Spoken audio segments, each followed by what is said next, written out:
Welcome to the Windows Computer and Technology channel. And, well, it's interesting to see the different numbers depending on what you look at. So we had, of course, global stats that gave us a Windows 11 number, where in November it reached 16.1% of PC running Windows. So that means that it really didn't, progress much. But there is one place where the progression is pretty big.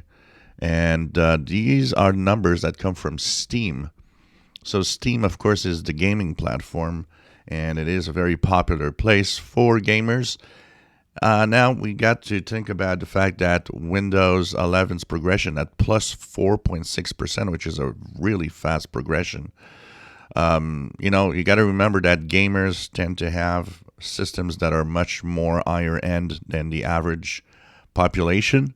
So most gamers probably have a PC that is compatible with Windows 11. So Windows 10, 65.6% still, but it's down 3%. Windows 11 at plus 4.6%, which is kind of interesting. 27.98, almost 28%. That is interesting because we're getting close to almost, we're a little more than a quarter of all the Steam users that are on Windows 11. And at that progression pace, this is interesting to see what's going to happen among Steam users. But that, once again, does not reflect what Windows 11's market share is on the average population. I think the number of 16.1% that Global Stats is giving is not far from the reality.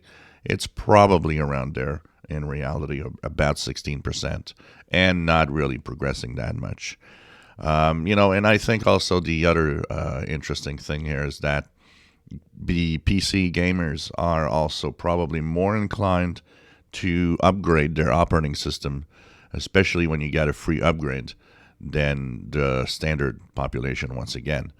We'll see also because, with 22H2 that has some impact on gaming performance and so on.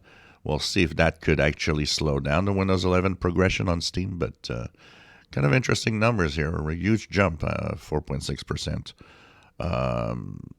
for Windows 11 on Steam. That definitely is. So 16%, like I said, is probably the pretty much close number of what users are. It is interesting to note that Microsoft does not give us any numbers, and I think there's a reason behind this. It's not going as well as they thought.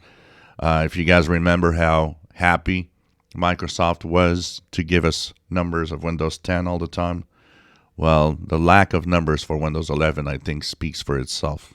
Microsoft isn't that happy with the progression right now. If you enjoy my videos, please subscribe, give us thumbs up. Thank you for watching.